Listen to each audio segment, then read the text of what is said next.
Hello प्यारे बच्चों, welcome back to organised knowledge channel. और आज की जो वीडियो है उसमें डिस्कस करेंगे आकलन कार्यपत्रक 7 कक्षा 9th के बच्चों के लिए विषय विज्ञान रहेगा। और ये जो वर्कशीट है आपकी 22 अक्टूबर 2021 के लिए शेड्यूल की गई है।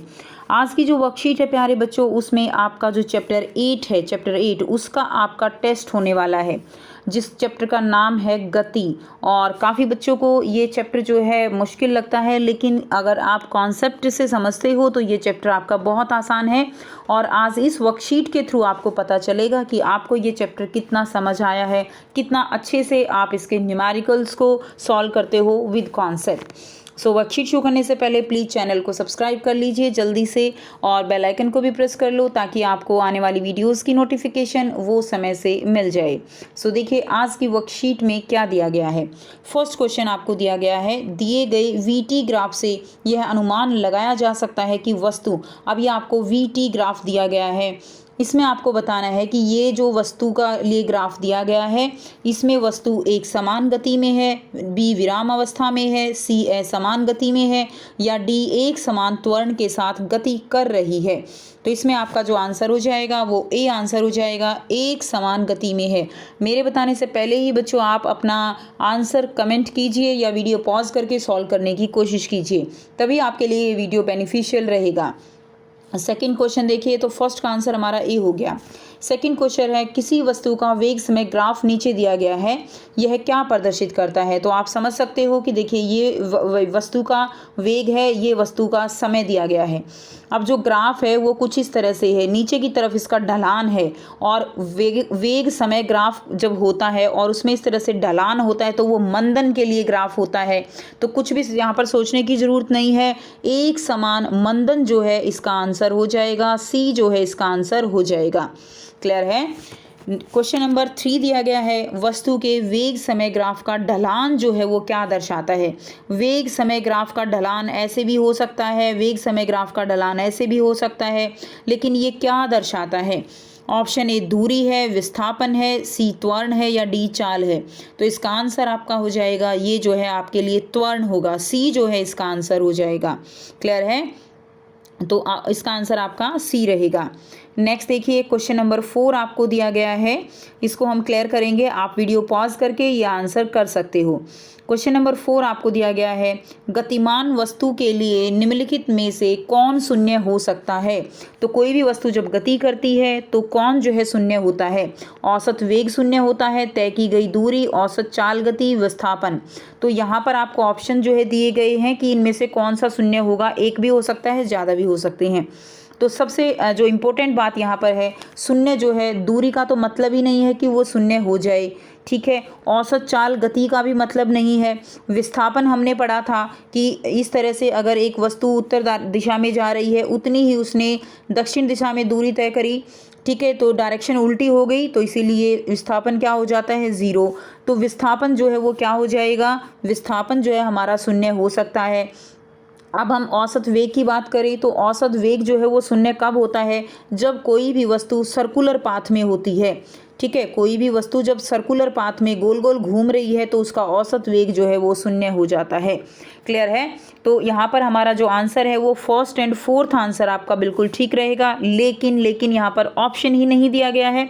तो आप क्या करेंगे, सी को जो है आप 1 करके, क्योंकि आपकी जो इंग्लिश मीडियम की वर्कशीट है उसमें आपको यहाँ पर फर्स्ट एंड फोर्थ का ऑप्शन दिया गया है, लेकिन हिंदी की वर्कशीट में आपको नहीं दिया गया है। तो सी जो है आपका यहाँ पे राइट आंसर रहेगा, और आप सेकंड को फर्स्ट करके आप इसका आंसर कर देंगे, ठीक है। सी जो है आपका यहाँ पर बिल्कुल एकदम राइट आंसर हो जाएगा। अब करते हैं क्वेश्चन नंबर 5।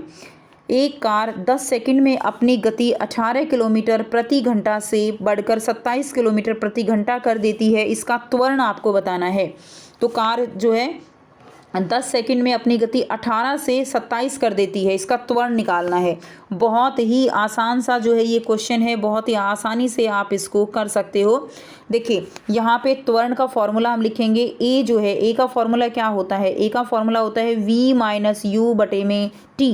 बहुत आसान है। v क्या है यहाँ पे 27 है, u क्या है यहाँ पे 18 है, ठीक है। टाइम कितना है यहाँ पे 10 जो है सेकंड है। लेकिन यहाँ पे एक इम्पोर्टेंट बात जो आप बच्चों को समझने वाली है वो ये है स्टूडेंट्स की यहाँ पर यूनिट्स आपको चेंज करनी पड़ेंगी।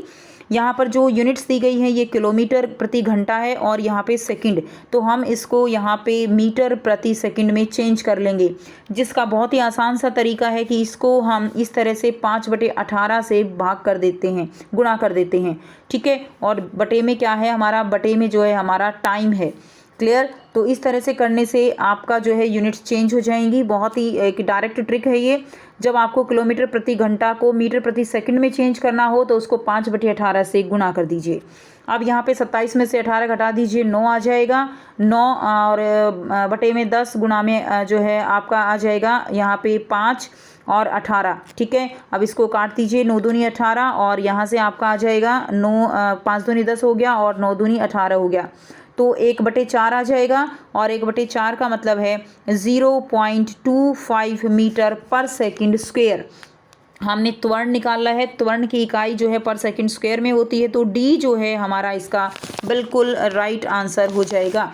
0.25 मीटर पर सेकंड स्क्वायर त्वरण की इकाई पर सेकंड स्क्वायर होती है। ठीक है। डी इसका राइट आंसर रहेगा। तो वीडियो पॉज करके आप इसको सॉल्व कर लीजिए। नेक्स्ट देखिए क्वेश्चन नंबर 6 आपको दिया गया है। एक व्यक्ति एक गेंद को सीधे ऊपर की ओर फेंकता है। तो एक व्यक्ति ने क्या किया, गेंद को ऊपर की ओर फेंका जो 50 मीटर ऊपर चली गई और वापस व्यक्ति के पास भी आ गई। अब गेंद द्वारा तय की गई कुल दूरी शून्य है। दूरी कैसे शून्य हो सकती है, वो तो 100 रहेगी।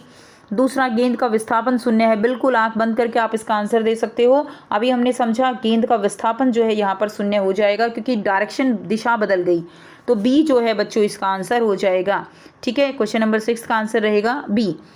नेक्स्ट देखिए क्वेश्चन नंबर 7 आपको दिया गया है। दिए गए वस्तु के वेग समय ग्राफ में वस्तु 20 से 30 सेकंड में कितनी दूरी तय करेगी। 20 से 30 सेकंड के बीच आपको दूरी निकालनी है। बहुत ही ध्यान से आपको ये क्वेश्चन समझ के करना है। इसमें आपको ग्राफ के साथ जो है क्वेश्चन यहाँ पे आपको दिया गया है। देखिए इसका आंसर जो है आप किस तरह से निकालेंगे। तो वस्तु की दूरी जो है अगर हम यहाँ से देखें, इसको हम थोड़ा जूम करके समझेंगे। तो यहाँ से अगर हम देखें 20 से 30, तो देखिए ये जो आपका एरिया रहेगा, अगर हम इस एरिया, इसका जो है हम एरिया निकाल लें तो हमारे पास कुल तय की गई दूरी निकल जाएगी। और ये क्या है, जो कि एक क्या है, ये एक रेक्टेंगल है। ठीक है। एक रेक्टेंगल है, तो एक रेक्टेंगल का एरिया हम कैसे निकालेंगे, यहाँ पे v है, यहाँ पे t है, तो v इंटू टी हम कर देंगे तो एरिया हमारे पास यहाँ से निकल जाएगा। तो बहुत सिंपल है, हमें s निकालना है, कुल दूरी। ठीक है। तो s जो है क्या हो जाएगा, v हमारे पास कितना है, यहाँ से लेकर और यहाँ तक v जो है हमारा रहेगा 20 and multiplied by t। Time हमारा देखिए 20 से 30 सेकंड निकालना है तो 30 माइनस 20 हो जाएगा। ठीक है ना। t2 हमारा 30 है, t1 हमारा 20 है। तो ये आ जाएगा 20 इंटू 10, तो कितना आ जाएगा स्टूडेंट्स, 200 मीटर जो है यहाँ से आपका आंसर आ जाएगा, 200 मीटर। तो ए जो है आपका राइट आंसर हो जाएगा, ए। ठीक है। A will be the right option. Clear. Next देखिए, अब आप वीडियो पॉज करके इसको अच्छे से जो है अपनी कॉपी में सॉल्व भी कर लीजिए, क्योंकि ये न्यूमेरिकल जो है आपको ऐसे डायरेक्ट जो है नहीं याद होंगे, आपको सॉल्व करके दिखाने पड़ेंगे। नेक्स्ट है क्वेश्चन नंबर 8 आपको दिया गया है। बहुत ही आसान क्वेश्चन है ये भी। किसी वस्तु में दिए गए VT ग्राफ के P भाग में वस्तु का मंदन कितना होगा। बहुत ही सिंपल क्वेश्चन, P भाग में निकालना है। ये है हमारा P भाग, जिसमें हमें निकालना है मंदन कितना होगा। ठीक है। आप देखिए मंदन निकालने के लिए हमें यानी क्या निकालना है, ए निकालना है। ए के लिए फॉर्मूला याद कीजिए, V2 माइनस V1। अब यहाँ पे टाइम भी चेंज है तो T2 माइनस T1 हो जाएगा। क्लियर है। तो ये जो है हमारा क्या होगा, change in velocity divided by change in time. ठीक है। यानी वेग में परिवर्तन और समय में परिवर्तन, ये हम ले लेंगे। अब यहाँ पे वेग में परिवर्तन देखिए, फाइनल जो है वो 0 है और जो इनिशियल है वो हमारी कितनी है, 60 है। तो 0 माइनस 60 डिवाइडेड बाय T2 हमारा 70 है और T1 हमारा 40 है। तो यहाँ पे क्या हो जाएगा, -60 डिवाइडेड बाय 30, कितना आ गया, 30 दूनी 60। आंसर आ गया हमारा -2 मीटर पर सेकंड स्क्वायर। यहाँ पे आपका माइनस नहीं दिया गया है। ठीक है। क्योंकि मंदन निकाला गया है तो इसलिए आंसर जो है इसमें हमारा माइनस में आएगा। तो यहाँ पे आपका ए आंसर जो है वो ठीक रहेगा। 2 मीटर पर सेकंड स्क्वायर की से जो है क्या हो रहा है बच्चों, वस्तु में मंदन हो रहा है। ए जो है हमारा बिल्कुल राइट ऑप्शन यहाँ पे हो जाएगा। ठीक है, वीडियो पॉज करके इसको अच्छे से कर लीजिए। नेक्स्ट देखिए क्वेश्चन नंबर 9 जो आपको दिया गया है, प्रश्न संख्या 9 और 10 में आपको एक कथन और एक अभिकथन दिया गया है। ठीक है, अब इसमें जो भी ठीक आंसर होगा, अगर ए और आर दोनों सत्य हैं तो आपका आंसर ए हो जाएगा। अगर सही व्याख्या है, ए और आर दोनों सत्य हैं लेकिन आर अभिकथन की सही व्याख्या नहीं है तो बी हो जाएगा। सी, अगर ए सत्य है लेकिन आर गलत है, डी हो जाएगा। अगर ए गलत है लेकिन आर सत्य है। तो क्वेश्चन नंबर 9 देखेंगे। अभिकथन दिया गया है, दो भौतिक राशियां P और Q के बीच का ग्राफ जो है वो सरल रेखा है जब P और Q जो है वो क्या है, स्थिर होते हैं। तो ये जो है बिल्कुल आपका ठीक है। जब दो भौतिक राशियां P और Q के बीच का ग्राफ जो है वो कैसा है, सरल रेखा है जब P और Q क्या है, हमारे कांस्टेंट रहते हैं। ठीक है, इसका कारण क्या है कि सीधी रेखा ग्राफ का अर्थ है P Q के जो है क्या है, समानुपाती है और Q और स्थिरांक का गुणनफल P है। यानी इसका जो है क्या हो जाएगा, इसका आंसर बिल्कुल आप ए हो जाएगा। ये इसको एक्सप्लेन भी कर रहा है कि ये इसके क्या होता है, समानुपाती होता है। एक बढ़ेगा तो दूसरा भी बढ़ेगा, ये ग्राफ हमें यही बताता है। ठीक है, तो ए जो है इसका आपका राइट आंसर हो जाएगा।